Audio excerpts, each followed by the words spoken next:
Obrigada, Sr. Presidente. Sr. Presidente, senhoras deputadas, senhores deputados. Por algum valor conservador que não tem nada a ver com as pedaladas fiscais de Dilma, o meu voto é sim. No meio do degradante espetáculo a que assistimos na madrugada do passado domingo, esta declaração de voto resume com honestidade o momento em que o impeachment da Presidente do Brasil se revelou como um golpe contra um governo democraticamente eleito. Na manhã seguinte, os títulos da imprensa internacional traduziram em ridículo a farsa de domingo. Deus e netos dos deputados derrubaram a Presidente do Brasil. Foi este o resumo feito pela maioria dos jornais, como o New York Times ou o Newsweek.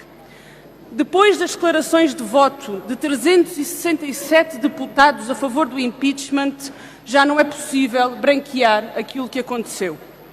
Pela esposa Paula, pelo neto Gabriel, pela sobrinha Helena, pela tia que me cuidou quando eu era criança, pelos corretores de seguros do Brasil, pelos evangélicos, pelo petróleo, para acabar com a Central Única dos Trabalhadores e com os seus marginais, pela ditadura militar de 1964 e pela homenagem ao torturador Alberto Brilhante Ustra, que foi o pavor de Dilma Rousseff.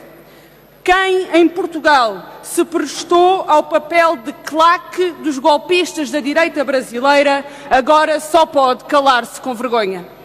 E percebe-se porquê. Entre Deus e o mundo, tudo foi razão para derrubar a Presidente do Brasil. Tudo, menos o tal crime de responsabilidade, que seria a única justificação legal para o impeachment. O debate correu e dos fundamentos formais do impeachment nem sinal. Foram esquecidos até pelos organizadores do golpe como desculpas farrapadas que eram. E só podemos esperar que o combate à corrupção não vá pelo mesmo caminho do esquecimento. Senhoras deputadas e senhores deputados, nunca nos ouvirão branquear o pântano de corrupção que domina a política brasileira. Nunca ouvirão o Bloco de Esquerda negar o envolvimento dos altos responsáveis do PT no Mensalão, no Lava Jato ou em qualquer outro escândalo de favorecimento pessoal ou partidário em prejuízo do povo brasileiro. No Brasil, como em Portugal, a corrupção deve ser combatida e os corruptos devem ser sujeitos à justiça mais incomplacente. Mas não foi isso que aconteceu no passado domingo. Não foi isso que aconteceu no passado domingo. E se assim fosse, todo o sistema político brasileiro teria de ser alvo do impeachment, por ser feito para favorecer a compra de votos, o financiamento privado de partidos, a troca de favores e a corrupção do poder político.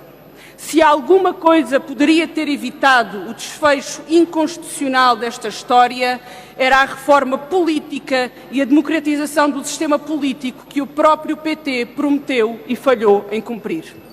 É que, ao contrário de Dilma Rousseff, 60% dos deputados que votaram sim à sua destituição estão a braços com a justiça. Correu o mundo o caso da deputada Raquel Muniz, do PSD, não do português, mas do brasileiro, que dedicou o seu voto ao marido Rui Muniz, prefeito de Montes Claros, exemplo de gestão pública e de mãos limpas, mas que na manhã seguinte foi preso pela Polícia Federal por envolvimento em corrupção. O argumento da transparência não tem credibilidade na boca dos corruptos.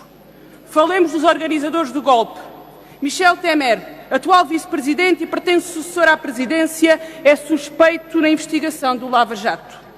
E chegamos então a Eduardo Cunha, pai do impeachment e presidente da Câmara de Deputados, réu do Supremo Tribunal Federal no caso Lava Jato e em risco de perder o mandato ele próprio por ter mentido numa comissão parlamentar de inquérito sobre contas escondidas no estrangeiro.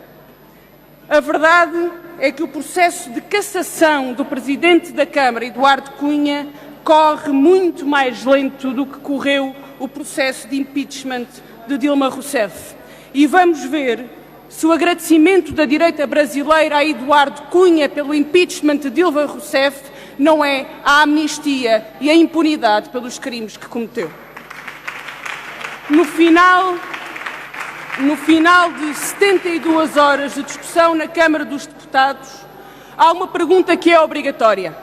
O impeachment resolve algum dos problemas de corrupção do Brasil? Não. Mas a confirmar-se, o impeachment é a vitória da corrupção. O impeachment é a vitória de um sistema iníquo e de uma direita conservadora que viu uma oportunidade para assaltar o poder. É verdade que o impeachment é um instrumento legal, mas as suas regras estão constitucionalmente previstas. Quando as causas que o justificam são falsas, quando o seu motivo é político e não judicial, quando falham as provas, quando se forjam os argumentos, então estamos perante uma farsa, estamos perante um puro golpe de oportunistas. Para encobrir o nepotismo e proteger os seus próprios interesses, os golpistas não se limitaram a opor-se ao governo, atiraram à Constituição e, com ela, atiraram à democracia. Falta saber se os golpistas avançarão para a revisão da Constituição de 1988, para a qual, afinal, basta apenas uma maioria de deputados que se junte pelos mesmos netos e pelas mesmas esposas. O Bloco de Esquerda não vem hoje a esta tribuna discutir governos, governantes ou as suas opções políticas. Aqui, o Bloco de Esquerda levanta-se pela democracia, a par de tantos outros e tantas outras democratas, para lamentar que no Brasil... Senhor Deputado, já ultrapassou o seu tempo, termino, Sr. Presidente, para lamentar que no Brasil um governo democraticamente eleito possa cair não pelo voto dos eleitores, mas às mãos de um golpe feito em nome de interesses corrompidos e de corruptores. Aqueles que nos acusaram de ingerência por defendermos a democracia em Angola não tiveram pudores em defender o golpe no Brasil. E por isso, e antes que a democracia dos interesses nos tolde e nos perturbe a razão, aqui estamos para lembrar que o papel dos democratas é defender a democracia, seja onde for, e doa a quem doer. Repito, nunca ninguém espera do Bloco o silêncio e a complacência sobre o privilégio e o abuso de poder.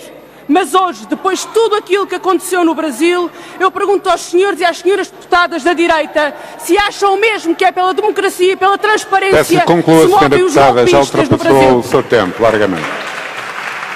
Obrigado.